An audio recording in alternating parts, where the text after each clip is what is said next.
Last time I showed you how you can do your own anatomy study, and today I'd like to share what resources I use in my studies. First of all, you need photos. Technically, you can use any photos that Google gives you, but only for personal use. If you want to draw on these photos, and then post the result on Instagram, you need to use free stock photos. My favorite site is Pixabay. It's full of high-quality, high-resolution photos, and the attribution is not required. All the photos I've used during this course come from Pixabay. Unsplash is good as well, although the photos on this site are often too artistic to be useful.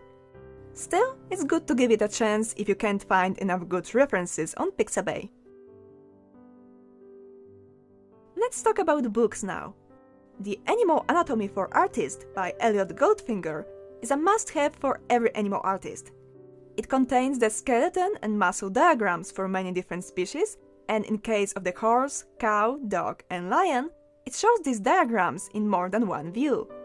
Most importantly, it talks about every single muscle in the animal body. So if you want to really learn how the muscles work, this is a perfect reference for your studies. The illustrations are stylized to make the muscles clear, and you should easily recognize them after this course. The biggest flaw of this book is that it focuses mostly on mammals. If you want diagrams of reptiles, fish, and even dinosaurs, I recommend The Science of Creature Design by Terry Whitlatch.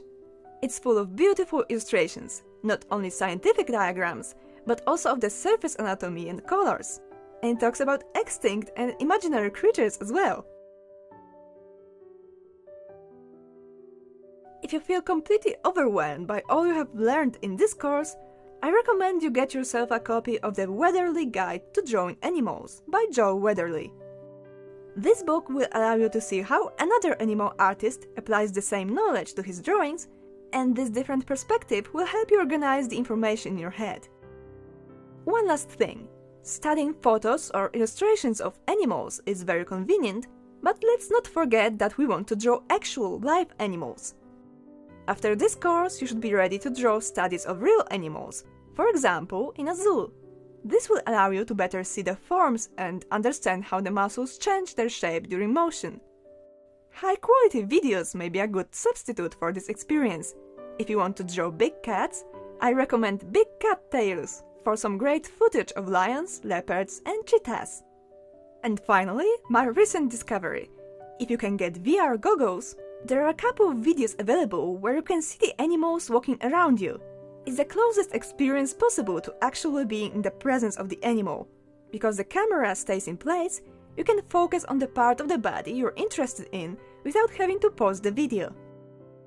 So these were the resources that I personally recommend for your studies. This is almost the end of the course, but before I go, I'd like to say a couple of words about creature design. So see you next time!